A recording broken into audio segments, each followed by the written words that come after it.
All right. Hey, everybody. We are on here with author Dr. Dave Schmittou, and we are having a party, people. We are doing our very, very first ever EduLaunch party. And so as a way to get excited about this book and to give out some books and to learn more about the book, we have invited Dave on to give out books. We have to give out books. We do. You're giving books out. Did you not know? I have to give out books? Yes, I'm excited about giving out books. Yes, sorry. I just want to clarify. Yes, let's do this. That's the only reason I'm here. Shoot. That was in the fine print. That was in, like, the fine print. Man, that EduMatch contract is legit. That's how we get you. Wow, okay. Yeah, so we're so excited to be here. And we have so many fun things planned. We're going to talk a little bit about the book and how it came about. Dave is actually going to read from the book. He's going to do like an author reading, which I think is so cool. And then we have some surprise guests coming on as well to kind of give their feedback on the book too. And then we will be giving some books away periodically throughout the show. And we're giving books away, right? Books? No, we did that already. Yeah, absolutely. We're giving away some books.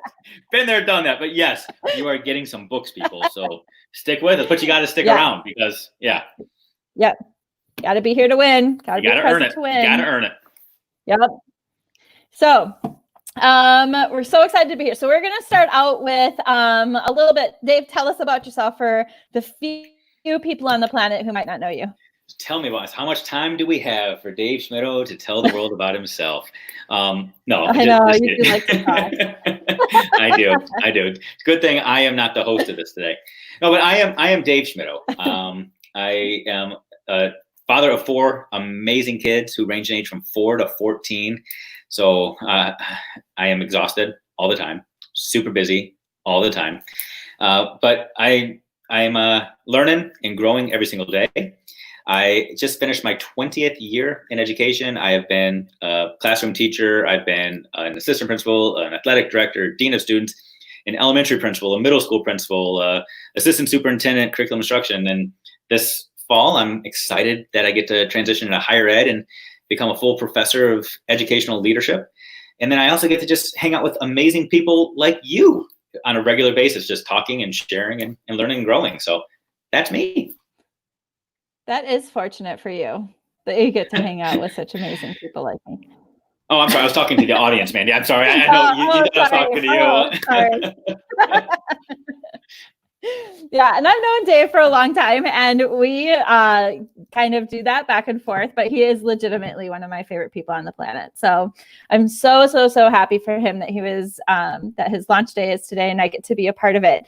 So now that you told us about yourself, we're just going to start out with one of the questions to get us started. So why did this book need to be written, and what is the purpose? Oh, that's a big question, but it's a good question because I feel like right now everybody's writing books. You know, it seems like there are a lot of books out there, and we have a lot of choices on what we're going to pick up, what we're going to read, what we're going to flip through, what little graphics we're going to try to resonate on. But this is a book that, I'll be quite honest with you, has been in my head for 20 years. I just said I finished my 20th year of education. And I can honestly say I've been writing this for 20 years as my thoughts have kind of evolved, devolved, and grown and fallen apart, whatever. It's been a process. That doesn't mean I sat down behind a word processor or a computer for 20 years and actually physically started writing it, but it is truly filled with a lot of thoughts and ideas that have really formed my beliefs about education over the last 20 years. It's not a book filled with, this is what I did, copy what I did, and you'll be successful. It oftentimes, I'll be honest with you, a lot of stuff in here is stuff I wish I would have done when I was in a classroom, when I had my own students in front of me, but I missed it. And it's stuff that I learned, a lot of it, after I left the classroom, once I became an administrator, or now in my own role, or just talking to other people. And a lot of my thoughts have just grown and evolved. I am a firm believer that there are very few magic bullets or silver bullets, magic pills in education. There are a lot of people out there professing to have the answer. This is a book that is an answer. It's not the answer. Don't pick this up if you think, hey, I just need to read this and all things in education are going to be solved. That's not the case. My goal in writing this is just to give you some thoughts, some ideas that'll probably transform the way you see data education, assessment, students, and that will lead to a lot more thoughts and hopefully your own personal evolution as well. So that's the goal. It's not a how-to manual. It is truly a book designed for teachers who love kids, who believe that all kids can continue to grow, that all kids are in a process of learning, that school is not about trying to find kids and create kids that got it or don't got it and slap labels on them. It's a book designed to help us learn how to learn about our students so that we can then push our students forward. Sure. Yeah, I love that. And I love how you said it's not the answer. I actually just had this conversation with somebody and we were like, if somebody tells you they know, don't trust them. That's it. It's, nobody knows everything. Nobody has the secret sauce. Like nobody does.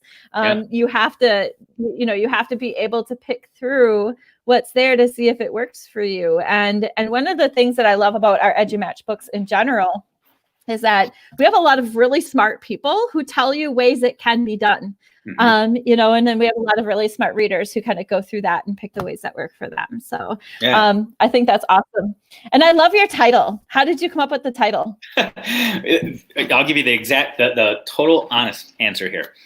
So the full title, I don't know if we actually said it or not, but the full title is Making Assessment Work for Educators Who Hate Data But Love Kids. That subtitle is my favorite part about it. And where it came from is honestly 2 years ago. I was getting ready to present at a conference and I was presenting 3 sessions. I had applied to present 4 sessions. My 4th session was rejected by the conference, and I will leave the name of the conference out of this, but it was a major conference, a few thousand educators were there, and they rejected it. And I got some feedback. The title of my session was Making Data Work in Your Classroom. And it got rejected. And the feedback I got was teachers are sick of hearing about data. Nobody's going to come to a session about data. They're done with it. And it hurt. It hit me because this was something that I was passionate about. I thought that this was like my wheelhouse. I had answers to provide people, lots of value. But that feedback was spot on. I think there are people that actually love data. There are people that love to sit down and break down the statistics. But data has become the new 4-letter word in schools. I jokingly say that you can go into a staff lounge and drop the data word, and it's like you just dropped the F-bomb in the staff lounge. I write in the book that I won't be surprised to go into a bathroom someday and see data scrawled on a bathroom stall. Because that's what people think about it right now. We've perverted that word so much because all we talk about are RIT scores and stale scores and stay-nines and standard deviations, and we're all chasing magical data that we really don't understand. I mean, we want students to succeed. We want students to grow. We want students to learn more, but we're chasing these numbers that are completely arbitrary in a lot of our heads. So that's where it came from. Is I realized you're right. There are a lot of educators out there that hate data, but truly see the value in it and see the value of assessment to drive instruction. So that's what this book is written for. It's written for educators who truly don't care about RIT scores and standard deviations and all of that stuff, the statistics, but they still want to see their kids grow and evolve and learn. Sure. And I think, don't you think that part of that is, because I've thought about data before, and there is a value in data. Absolutely. For people who are like, well, I can just teach my kids. Well, there is value in data. The issue is that in education, I feel like we swing the pendulum so far to one side all the time without keeping it in the middle. Like there is a balance, and you have to be able to actually use data and use it well in order to drive instruction. And we don't teach teachers that. Yep, spot on. We never teach teachers to use data, ever. Yeah. So you're spot on. John Hattie said when he did his big meta-analysis, he discovered that 95% of what we do in schools works. And that's amazing that 95% of what we're doing is working for kids and it's helping kids grow. But that's also the challenge, because then it becomes incumbent on us to say, okay, if it's all working, what's working the best? And that's where we get a lot of that resistance is, why do we need to adjust and fix things that are already working? We've all heard, don't fix what ain't broke. But our job as educators, when we only have students for 180 days out of their lifetime, not just 180 days in their school year, 180 days of their lifetime to make a difference. We need to make sure that we are making the biggest difference we can make, that we're truly maximizing our impact. And we need to make sure that what we're doing is reaching their full potential at all times. So that's where data comes into play, because we can just teach. I mean, we can stand in front of the room and just read a textbook to kids, and kids are going to learn. but are they going to learn all they can to the best of their ability? And that's when we need to start picking up the cues as to how kids are learning and how they're growing and whether or not we're doing our best to reach their needs. Yeah, absolutely. And I'm just going to say one thing for anybody who's using Facebook. If you did not okay StreamYard, it's not going to post your name. So if you could just post your name after what you comment, that would be great. And that way we know who you are. And someone said, I'm a huge data fan. It helps me save time and energy because I know what to focus on. And that's amazing. Like that's the perfect use of data, right? But not everybody knows how to do that. And I think that I think that's what somebody had, I forget who it was. I had seen that, but I was trying to listen to you. Oh, Melody, she said, data is right up there with rigor when you said, I honestly think the 4-letter F word is sometimes more accepted than data or rigor for them. But a lot of times I think that those feelings about those kind of words comes from a very deep, rooted issue of the fact that we use these words and we never really tell people what they mean. Yep. We don't create a common language. We don't teach them how to do it. We say, make sure that your lessons have rigor. And people are like, what the hell does that mean? I don't, I know what it means, but I don't know how to take it in a practical way and input it like you're telling me. And so that's when those words start to become, like the new 4- and 5-letter words. You're so right. You're so right. All right. So we have a couple of our guests on. So we're going to invite them in, I think. Yay! You have guests. I know. You have a party and 2 people showed up. 3. Well, I'll take it.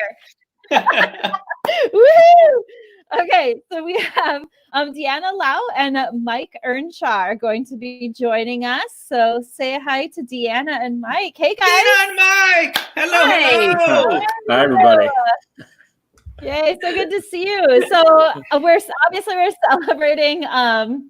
celebrating the book release, Dave's book release.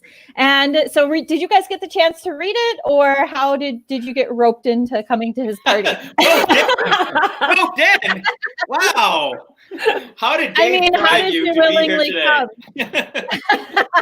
Well, so Dave had reached out to me earlier, so I get to read a early draft of it.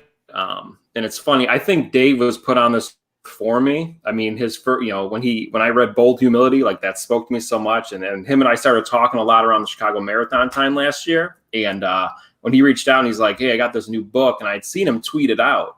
And the title, he was just talking about the title. I mean, it drew me in. I'm like, that's for me, because I'm a school principal and I hate data. And I have now admitted that to my staff that I'm not an expert with it. I need you to help me. And when he's like, you want to read an early version? I said, of course. So then when he asked me to come here, I'm like, well, of course I'm going to come here. I'm not going to miss this. So that's why I'm here.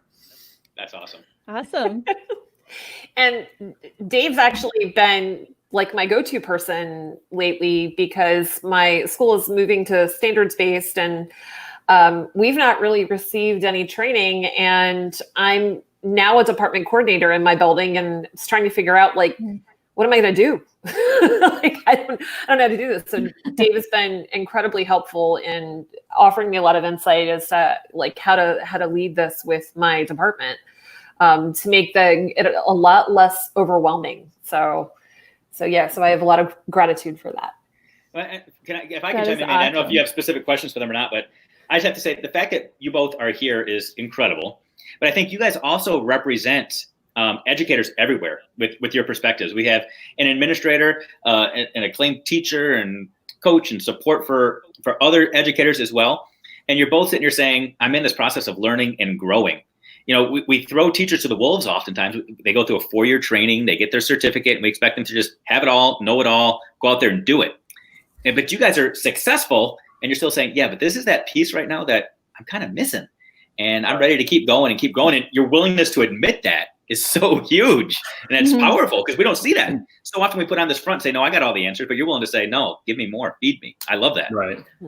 Well, and there's I think especially when it comes to data, because data is considered such a foundational thing for teachers, again, that we don't normally teach them. So yeah, kudos to you guys. Yeah. Well, there's nothing to be gained from not having some level of vulnerability in your learning. You know, we all need to be vulnerable and be, you know, some of the best learning in life comes from when you are vulnerable and say, you know, I think I need help with this. Yeah, I've learned a lot. You know, I've been a school principal for 8 years now, and at first when I was lying, like I understood data and knew what we were supposed to be looking at, I'd put it up in a faculty meeting. The staff saw right through me, and they're like, he doesn't know what he's talking about, and he's the one that's trying to like tell us where we need to go, how we're gonna, you know, get to the next level. So, you know, just being honest with them, saying, look, help me out where you guys can. You guys just said no one knows all the answers or has like that silver bullet. So we need to work together to be better. That's right. And I think that's why data has become that 4-letter word, because that is the one what we put on this facade for. Yeah, I was a school principal in a couple of buildings and a central office administrator, and I led that facade and I facilitated that facade oftentimes. I would force teachers to sit in these data meetings, and I'd say, just sit around and discuss your kids' data. And teachers would walk in with these binders and notebooks, and there wouldn't really be a whole lot of conversation that would take place. Like, do we sit down and we talk about last year's state test scores? Or do we talk about NWA scores that happen 3 times a year, but we don't really know what it means? Like, how do you improve a RIT score? Or do we sit down and actually talk about the kids and what the kids know and their strengths and how to move them forward? And I played that game because that was the edict that came from on high, and I created the structure. Now I wanted the teachers to just play within that dirty sandbox and never gave them the tools to start digging. Right. So I'm hoping that we're making some progress with that right now. I'd say so. The dirty sandbox. So. I do like that. Sorry, that just totally came to me. You're supposed to hit the drop button. Don't you have a drop button? No, I wasn't even sure what to do with that one. It took me like a couple seconds to process it. So, so is there anything in particular that really resonated with you, either through the book or through work that you've done with Dave? I mean, Dave says and puts out there things that I feel so many people, and this is why I've connected with him so well and respect him so much. He's saying things that are on everyone's mind, and so many are afraid to say it. Dumb enough to say it, like a dirty sandbox. But it's, but that's the thing, and that's the problem I feel in education, where so many people are afraid to admit these things, and they're just going to keep it in, and then kind of keep playing the role or wearing the mask of what they think, how they're supposed to present themselves, and what they're supposed to say and do. And Dave's not like that, but I mean, and that's what's going to give you change, and that's what's going to benefit not just you but everybody. So I mean, that's this book is the same type of thing. I mean, it's helped me a lot, and kind of of course when I was able to read it, and then we went on the pandemic, so it's kind of like, well, now I'm gonna have to hold on to this knowledge until things get to somewhat normalcy. But that's just why I'm so excited for Dave. I'm excited for this to finally come out, because like I said, he's saying what so many of us are thinking, but not putting out there. So, well, there's just there's an ease and a realness to Dave that you don't see with a lot of people. When the last thing you want to have to deal with when you're dealing with data or having conversations around data is somebody talking at you, and Dave is somebody who's going to get in the sandbox with you. The dirty one. Yeah.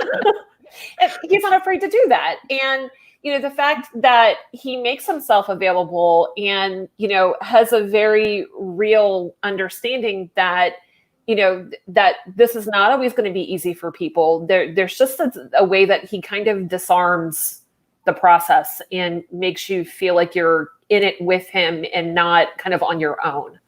And that's very endearing, and it's nice to have somebody who will do that. So and I'm like, after, a couple times I'm like, yeah, I can do this. Like, I can totally do this. Like, yeah, I can get in it.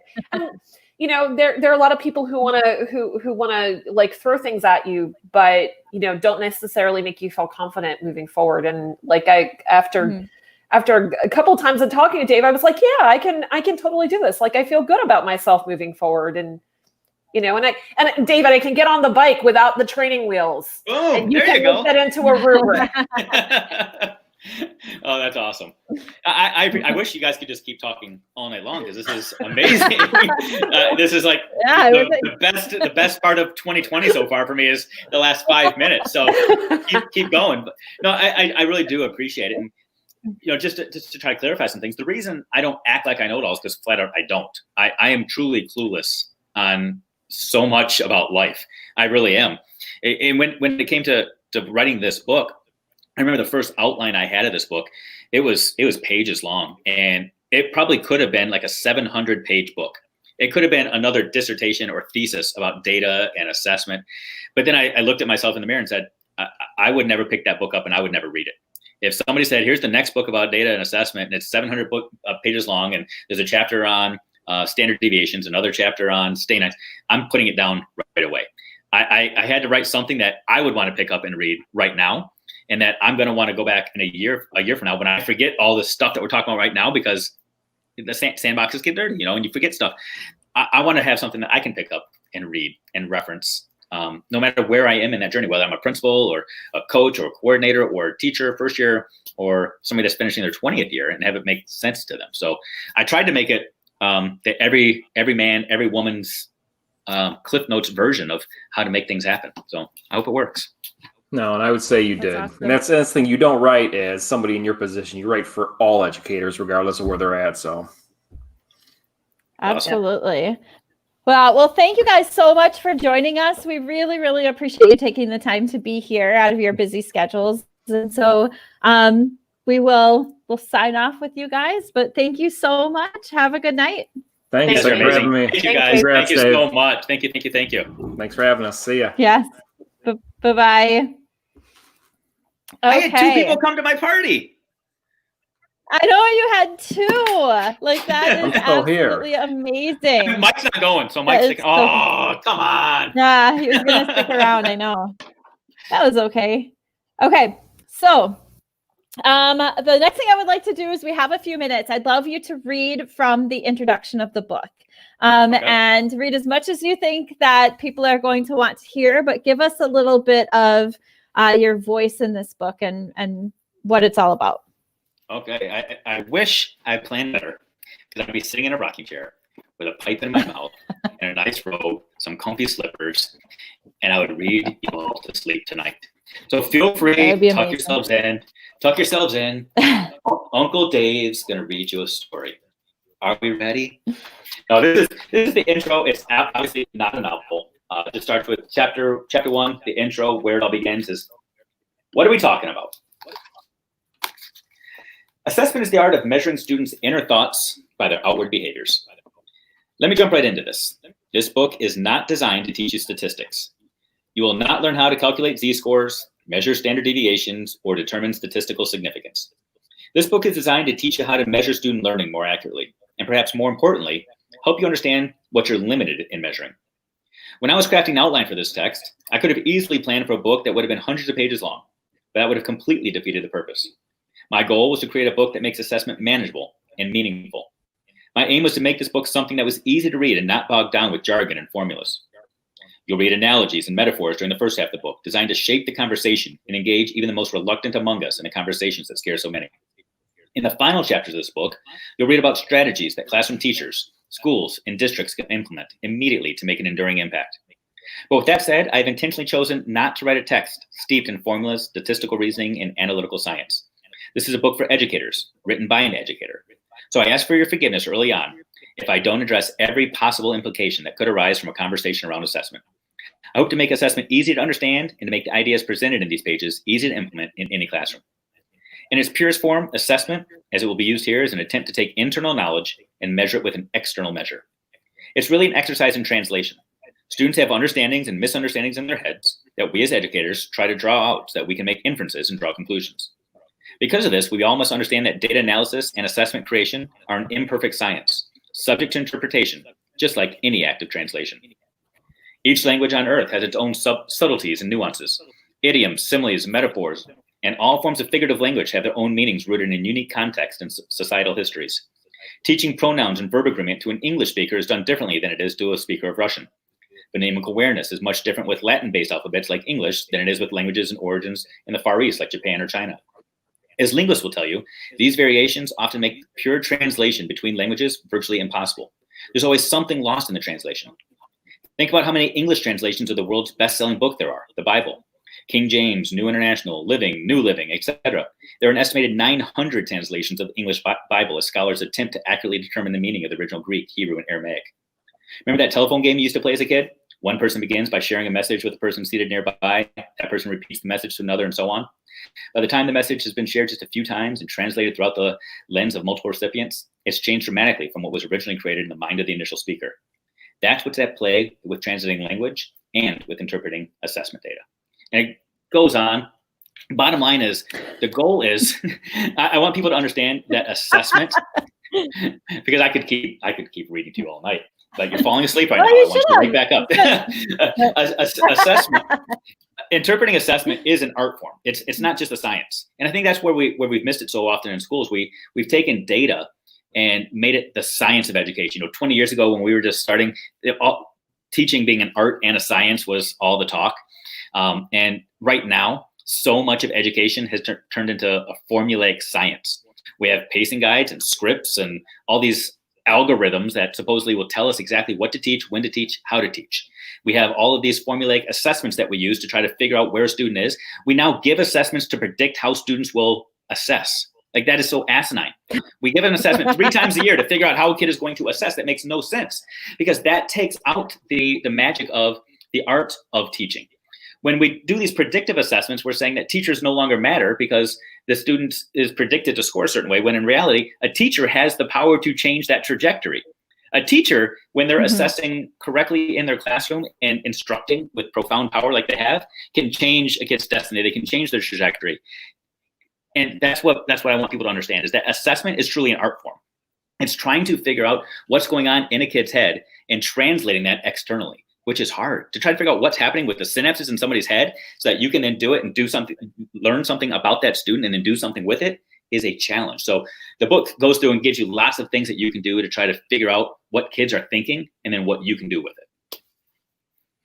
Right. Yeah. Well, and the teachers are the single greatest determinant of student success. So when a lot of times I think, like it doesn't matter if you're talking about data, if you're talking about scripted curriculum or whatever it is, it's typically implemented like, the pacing guides and the scripted curriculums and all of that kind of stuff. It's implemented because teachers who are struggling, people don't want to take the time to help them sometimes. And so they implement the scripted stuff in order to help them and then kind of close off some teachers who have the ability naturally to do those types of things, I think. I think it's a lack of part of it. in Yeah. And another part of it is you have people like me. So I spent the last 12 years in education wearing a suit to work every day. And there are a lot of people in my role or in my roles who believe that they're in their roles because of how successful they were in their classroom. And they think it's their job to create mini clones of who they are or who they were. So they come in and say, do things the way that I did them, and you will be successful just like I was. And it's horrible. It's flat out horrible for many reasons, which I know we don't have time to go into, but that's part of it. And the other part is we're in this fast food society right now where people don't want to take the time to understand a lot of the nuances that go into like data and assessment. So they will attend a quick 60-minute webinar or go to a conference and hear a speaker mention a couple of these buzzwords, and they implement something full tilt without fully understanding all the nuances. Deanna, who was just on, has been a part of some of my standards-based grading webinars. And that's what we talk about is there are a lot of people with standards-based grading that say, oh, I just have to change from A, B, C, D, F to a 4-point scale and I'm good. Well, no, there's a whole lot that goes into it. And it's the same thing with assessment. Right. Yeah, I'll just give the NWA test 3 times a year. My students will be fine. Well, no, there's a whole lot more that you have to do. So. Okay, and let's just say this out. Please don't do that. Please don't go from a 4-point scale. It's not ABC. That's not how that works. Don't do that. Correct. But that's another case of like sometimes even with professional development, like we do to kids, it's breadth over breadth. You know what I'm trying to say? Over depth. Breadth over depth. Yes. Yes, I did. I talked to Dave. I did have a little one of these right before we came on, just to kind of settle. You were watching the Cocktails and Randomness with me and Jeff, weren't you? And got inspired. Yes. I was a little jealous. I'm not going to lie. So, okay. So we have a couple more people who want to join your party. I can't even believe it. I was like so nervous. Nobody was going to show up, and 2 more people showed up. That is I'm incredible. going to be so broke after tonight. Do you understand how much money I'm having to shell out for these people? No doubt. All right. So let's welcome our 2 new guests that we have on. Woo! Wait, hang on. Oh no, I have things mixed up on the banner. That's not Nick. Right. No. Maria is not Nick. Nick, what have you done to yourself? Hang on. So how are you ladies doing today? Doing good. I'm doing fabulous as well. Dave, we're so excited for your new book. I've loved listening to you and Mandy talk for the past half an hour, laughing and just like totally feeling everything that you've been sharing. So I'm so stoked to be with you, buddy. Well, I appreciate you taking time away from your family to do this. That's awesome. Thank you. Yeah. Absolutely. To hang out with this crew? Are you kidding? Come on. So why don't you guys go ahead and introduce yourselves for everyone? Go ahead. Sure. Hi, I'm Maria. I am a supervisor of curriculum and instruction in New Jersey. And I just recently became connected with Dave, actually probably earlier this month. And I feel like, I don't know if you ever read the book Anne of Green Gables, but in that book, Anne talks about becoming kindred spirits with people when you just feel like you connect and you're on the same wavelength. And I feel like if we were in person, Dave and I would be really good friends. Aw. I feel so bad for everybody in your life. You need to raise the bar, honey. We need to get you some, no, just that is so sweet. Thank you. Yeah, that's very sweet. All right, Ray? Yeah, for sure. Hey, everyone. Sorry, my dog's barking in the background, but my name is Ray Hughart. I'm currently the Director of Training and Development for the Teach Better team, and I'm also a full-time 6th grade math teacher, so love kind of living both worlds right now. That is awesome. So one thing that we're kind of asking everybody is if you guys read the book and if you have any kind of feedback for Dave on that on live television, or if you have any kind of anything that resonates with you for what he talks about when he works with you. Well, I have not. Go ahead. You start us off. Okay, I have not yet read the book. I am waiting for my copy.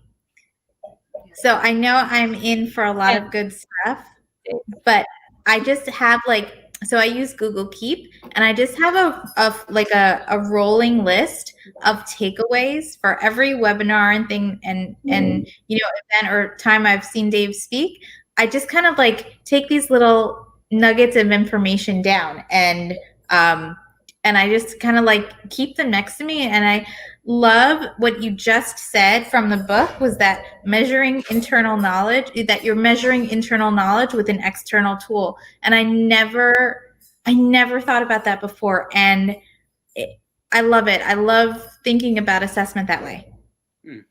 Yeah, I totally agree. I think there's going to be so many nuggets in this book that allow you to challenge your thinking. You know, Dave and I actually have been fortunate enough to go live a few times to talk about the book. I love listening to you talk about this book, Dave, because every single time I hear you talking about it, I take something else away, food for thought that I want to consume and then consider, reflect, and then implement with my students. And I really appreciate that about you as a person. But that's how I know this book is fabulous, because the ability to think about assessment and get the ball rolling for these conversations, I know is a huge thing that you are an advocate for. You want people to continue to learn about this idea. And I love that this book is full of those tips that can get us talking. And I think that's the most important thing we can do about assessment right now, is to have conversations around what works, what doesn't work, and how can we reflect and change as we grow and adapt. So I have not yet gotten to see the entire thing, but I have no doubt that this is going to be a book that every single educator should be reading so they can continue to have those important conversations.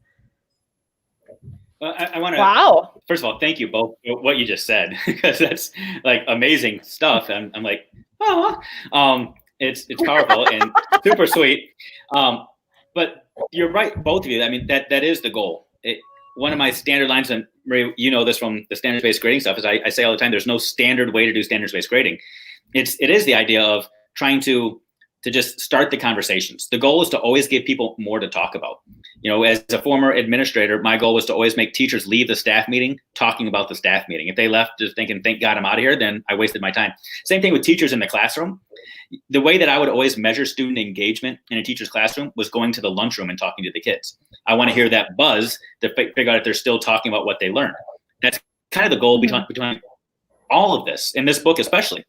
I don't want people to read the book and say, okay, that was good. I got something. I'm going to go do something about it. I want them to then continue the conversation and say, ooh, I'm not sure what I think about that, or I never thought about it that way. And then to challenge somebody else and to hopefully just spur those conversations. That's ultimately the goal of all learning, is to drive people together to have continued conversation. So we'll see. I hope.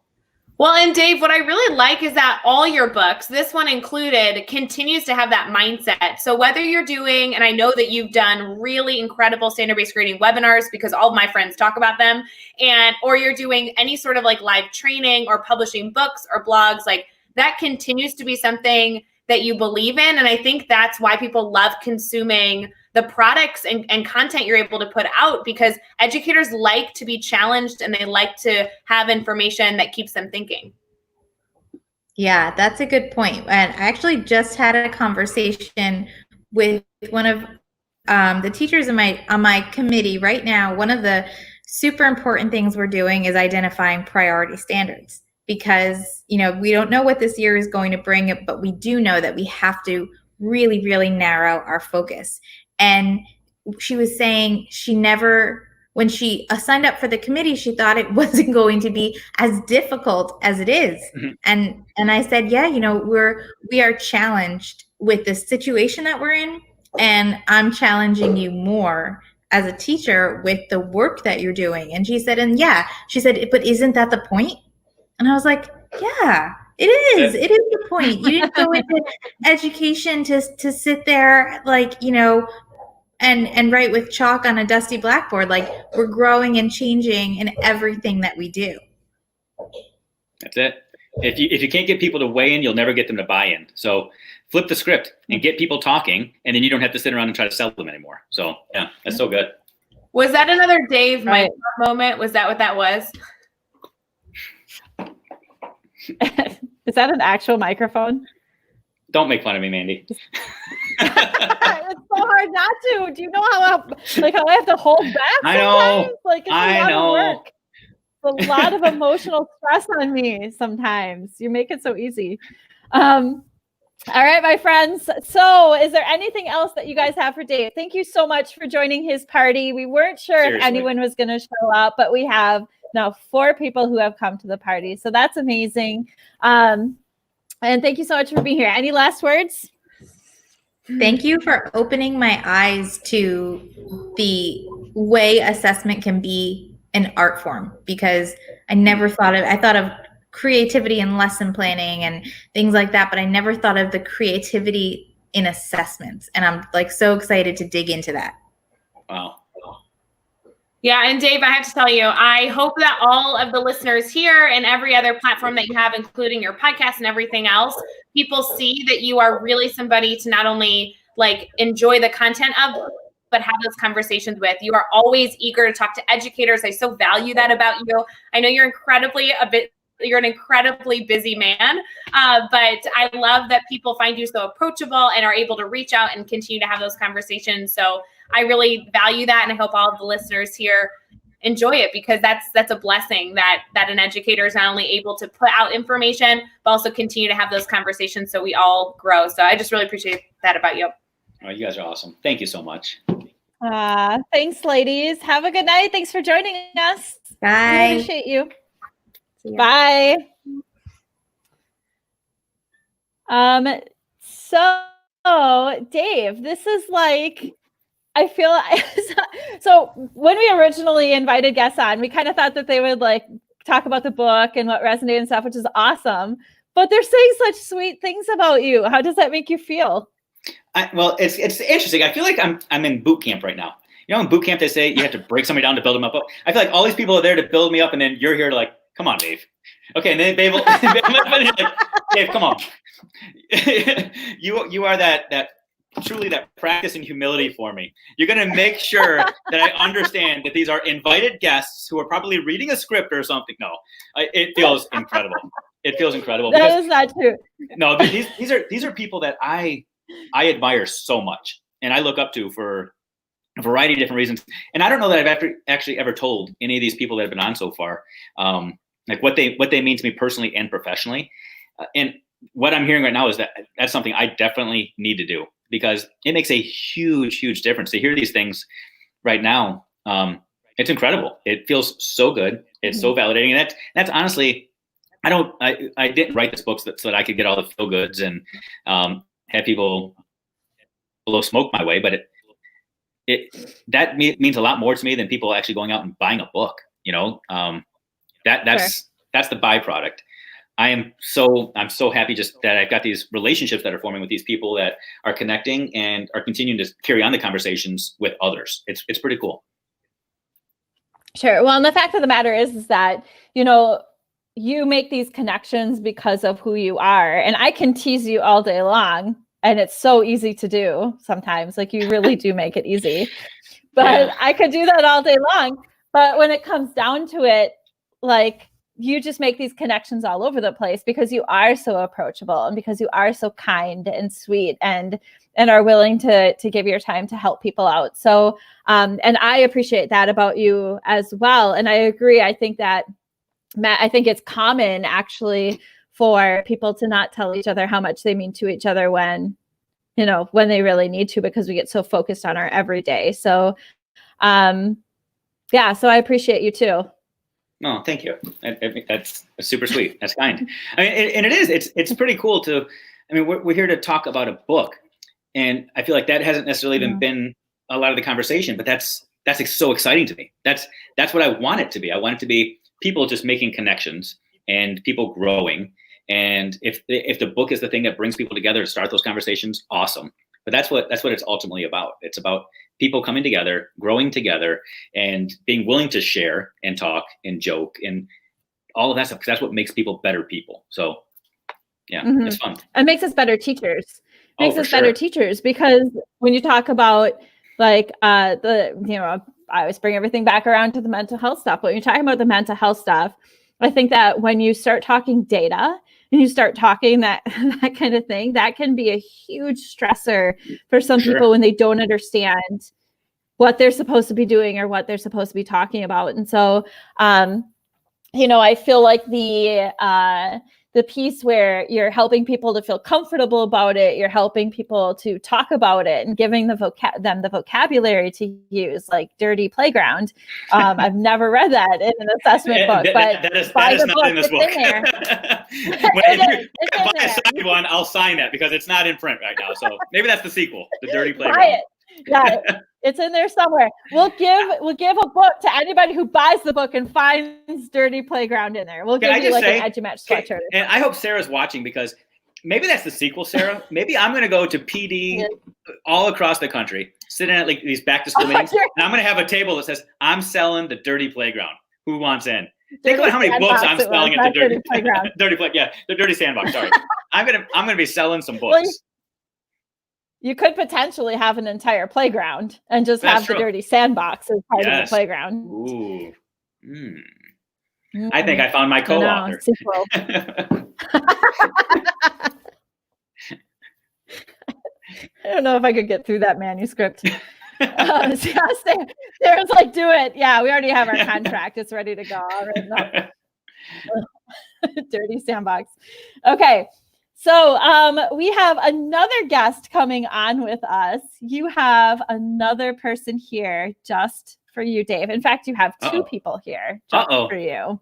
And we're going to give her a minute in the green room to get settled. And so we have Nick Gregory and Lindsay Titus. So I am going to get them in here.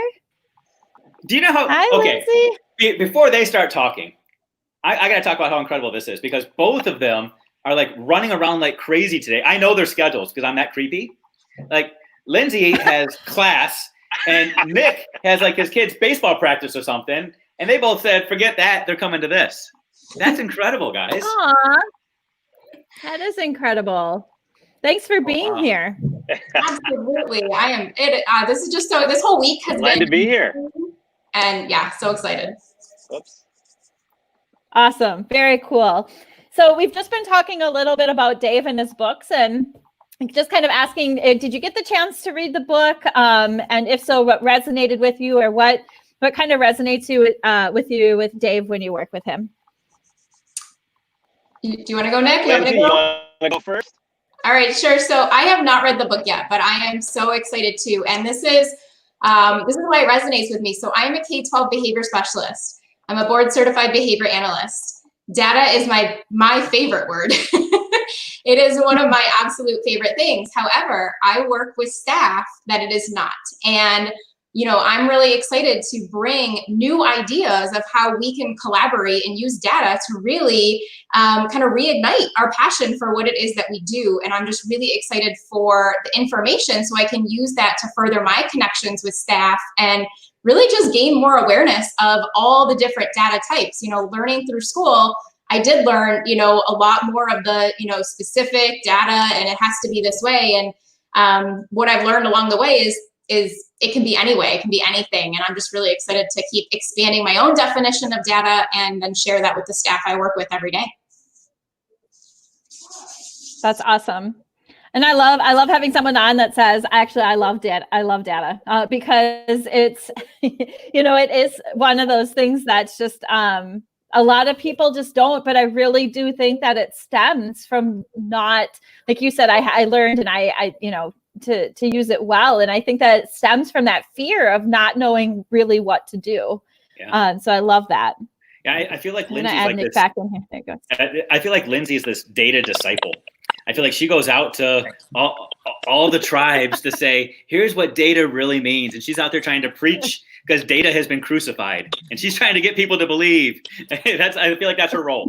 Yeah, basically. Yeah.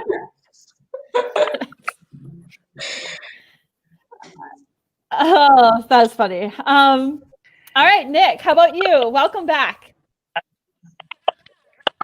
Yeah, glad to be back. Hopefully you can hear me okay. Yep.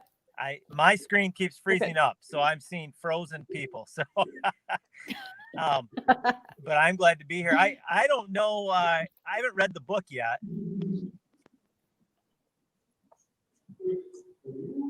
But what he was going to say is Dave is absolutely incredible. I'll just act like I'll cover my lips. Hi, this is Nick. Dave is incredible. He is brilliant, probably the smartest guy on the planet. I've read thousands of books, but this is the book. If you're going to buy any book, it's this one that you want to buy. Nick, that is so sweet, man. Thank you so much. You are incredible. No, anytime, Dave. I mean, seriously, this is the book. Okay, he's gone now. I can't even fake it. Yeah, that's crazy how much you don't sound like him. That's insane. No, but Nick, I don't know if he's going to be able to pop back in or not, but I'll just tell you who Nick is because I'll put him on a pedestal real quick. Nick is a guy that I look up to for his vulnerability. So Nick works in a district about 20 minutes away from where I live. And last year, Nick reached out to me, somehow tracked down my cell number or Twitter DM. I don't remember how we first connected. And he just said, hey, I've read some of your stuff and I just want somebody to talk to who I can bounce some of the ideas off of. Do you mind if we just connect? And then 2 days later, he drove to my school and we sat down in my office and talked for 2 hours and just had a conversation just about life, work, anything and everything. And he's that, how they say iron sharpens iron. He's become a piece of iron for me, where he's a guy that we don't work together. We've never really hung out other than that time in my office, but we connect and we talk and we just share all the time. He's that guy that can poke the bear. Just 2 weeks ago, he picked up the phone and gave me a call. And we talked for another hour just about school and life and things that we were both feeling uncomfortable about. And that's why I was super excited to see him a part of this tonight, because that's what I'm looking for from people. And with assessment, we've talked about this all the time, he and I, about how our teachers don't necessarily get it because he's a leader. He's a high school assistant principal, and he will be the first one to say that he doesn't necessarily present it to teachers in the most effective way. We tell teachers to start chasing these magical scores without explaining what the scores mean, how to get them, or why the scores even matter. And it's that conversation of how can he communicate that better to his staff and grow his teachers, that really, really excites me and it intrigues me about all the work he's doing. So that's Nick. So I felt like I needed to at least give him his due if he can't pop in. Yeah, that's amazing. And I think as an administrator, you have this strange combination of having been a teacher, but then seeing it from the administrative side where you're like, oh, now I get why we focus on it, but because I didn't really like it or know how to do it as a teacher, I don't know how to teach other people to do it. And so you get kind of stuck in that place too. And so having you to bounce ideas off from and to speak with, I'm sure is super helpful. Yeah. Can I ask Lindsay a question real quick? Yeah, absolutely. So Lindsay, one of the things about you that's super cool and exciting is you work in schools, but you also work with educators all over the place. Mm-hmm. You and I have talked to somebody that we have in common, who is notorious for saying you become an expert 50 miles from home. So when you're working in your district or at home, people just look at you like you're normal everyday Joe Schmo, Lindsay, Mandy, Dave, whatever. But when you get 50 miles out, people start to say, ooh, you have something to offer. Mm-hmm. With your work with data, how do you try to change that conversation at home with those people closest to you, that to them, you're just Lindsay? That's yeah. And so it's such a great question, because I think I've done a lot of things that have not been effective. And I think living a life of constant reflection and constant questioning, and how do I make this better, and not even honestly better, but easier. Because my thought is, if it's easy and simple, we're going to do it, because that's human behavior. We do this simple and easy thing. And so for me, it's got to be purposeful. And so what I do when I'm looking through a behavior analytic lens, so what does that mean in schools? It means I help teams collect data, behavior data on students that we are looking to decrease challenging behavior and increase replacement behavior. I have to show that the work they're doing, so I'm not the one doing it, that they're doing is so purposeful and meaningful. So I help them connect what their action is and then what the outcome is, to show there is this increase or there's this decrease, whichever, what we're looking for. But it honestly has to start with having a relationship with the staff, and then really showing the purpose and the meaning. And that happens a lot through kind of me taking what they're doing and making it presentable in a way that they can understand it, so that then they are like, oh yeah, there's a reason why I'm doing this. It's not just something she's saying I should go do, but wow, this is powerful information that I'm, as the staff, I'm learning from. And that's amazing, because behavior change is with us. It's not with the students. So I think for me, it's connecting with staff, and it's showing the real purpose and meaning behind what they're doing when we are collecting data in whatever that looks like. That's awesome. So the why behind why they're doing what they are doing. Yeah. That's great. Yeah. I think, one of the things that I learned, so this will be my third year going into this specific district. And I do trainings all the time. I do, one-on-one trainings in my district. I do group trainings in my district. And one of the pieces of feedback I get is that, is when you make it real, when you make it something that I can easily understand and I can get behind, I'm going to do it no problem. But that hasn't always been the mission. It's been, you will collect data because this student in your class has a behavior plan and it's regulated by the state. And those might be true. And they are true. It is regulated by the state. We, that. But if I start with that, it's just like me telling a kid, you have to do this because New York State said so. We know that's not effective, yet we do it with our staff. Right. I go the opposite route, and I'm like, you tell me and let's come up with a game plan together. That's it. You tell a student that their job is to learn standards and to collect points. That's what they're going to do. They will simply pass a test and collect points. But if you tell them their responsibility is to learn things, and you can make things relevant to them, and then you figure out ways to assess that are relevant, like taking paper, pencil tests and quizzes. In this book, you're not going to see me or hear me say that stuff is wrong and bad. If you still need to get paper, pencil tests and quizzes, go right ahead. Nobody's going to blame you except for the kids in your classroom. I'm not going to tell you how boring it is. They will. But our job is to prepare kids for life, and it's our job to assess whether or not kids are going to be successful in life. And yeah, you can argue that tests are a part of life. Absolutely. We can have that argument. But I'll also argue that life is a part of life. So I would rather assess life than assess test taking any day of the week. Yeah. Well, and can I share a real quick story with that? So you've been sharing that all week, and that it was today that it really clicked. And so, and that was me. That was literally me in high school. I can cram for a test like no tomorrow. I can memorize content and I can do really well on that, unit test or whatever it might be. And I took AP chemistry in high school. Not really sure why, but I did. And I had 80s, high 80s in the course. All through the course, I got a 1 on the AP exam. Because by the time came to the end of the year, I had no idea what I had learned because I learned it for the unit test, not to actually implement or remember, understand by the end of the year. And so I can't agree with that more. It's gotta be meaningful. I've got to be able to use, it's knowing is different than doing. If I'm not doing anything with the content, then do I really understand it? So that's it. Yeah, absolutely. Well, thank you so much, Lindsay. Nick has been able to join us again. Nick, we missed you. Here, man. I filled in everything you wanted to say. I already said it. We were having a party, and you got lost in the bathroom somewhere, and we weren't sure where you were. So. Oh, it's been one of those days. I mean, talk about adapting and doing what we need to do, which I think is kind of one of the themes here. No dirty playgrounds or whatever any of that stuff was. But yeah, I'm excited to be here, and I'm excited to get the book. I can't wait. I really can't. It's going to be a good read in the off season. I like to think of this as the off season, even though this year it's not too much of an off season. Yeah, it's training camp. Kind of the on season, off season. Yeah. Yeah, the training camp that nobody's allowed at. Right. Packers just announced they're not allowing anybody at training camp, which here is like a huge deal. Like you're not allowed to go watch camp. Yeah, Packers. Where we're from, they try to beg people to go to training camp. Buffalo Bills. That's what I got. Oh, Bills, Lions. Man, this is a sad group of people right here.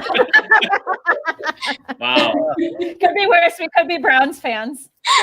Could always be worse. True story. True story. Very true.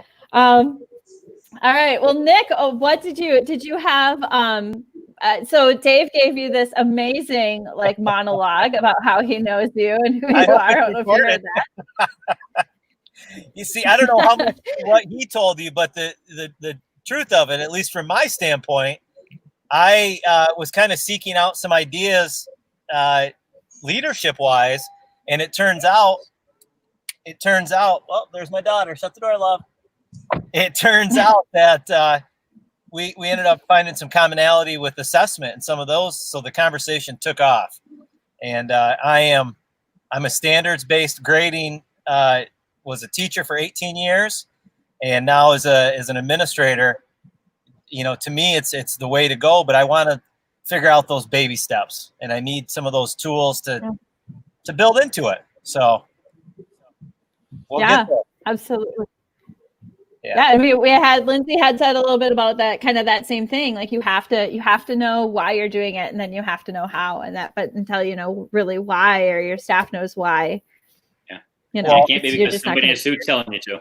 It can't be, and that's one of the things Dave and I. I'm not sure how well he remembers it, but he really, in our conversation when we met in person, really made that impression on me that these are kind of grassroots efforts. It's the right thing to do, and but you really have to get to the why, and then kind of take away the mystery from data.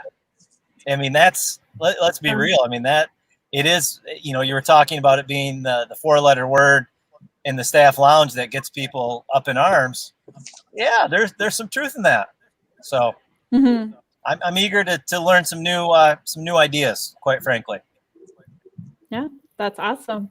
Yeah. Well, thank you guys so much for being here. We really, really appreciate you. You rounded out the party, so it was amazing. You're amazing. Thank you so much, you guys. And Nick, we know that you worked really hard.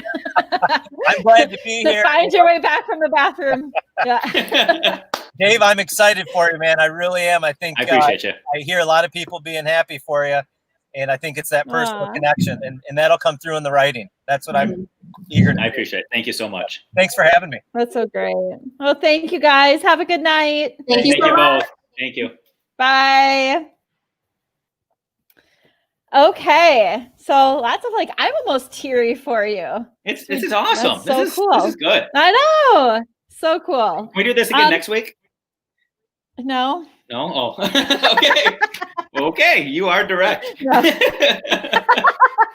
you ever known me to be anything That's but that? it. Okay.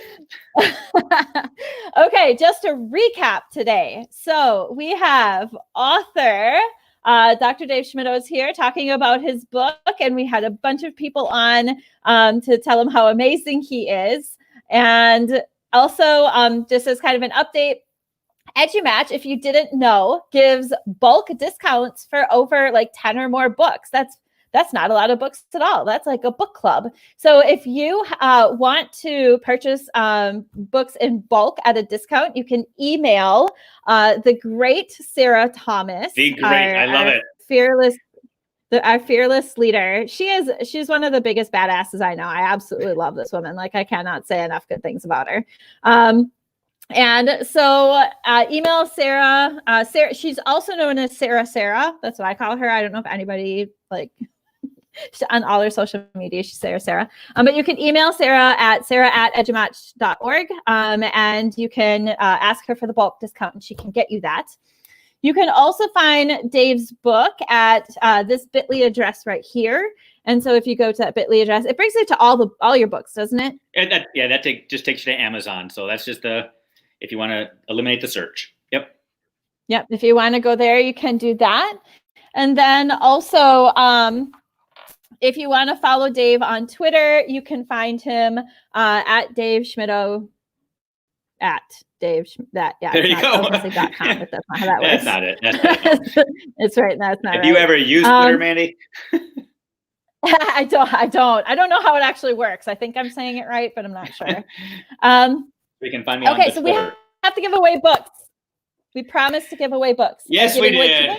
Yes, Sure. 2 works. Okay. 2 works. Okay. So how would you like to do this? Would you like to randomly kind of scroll through the comments and pick somebody, or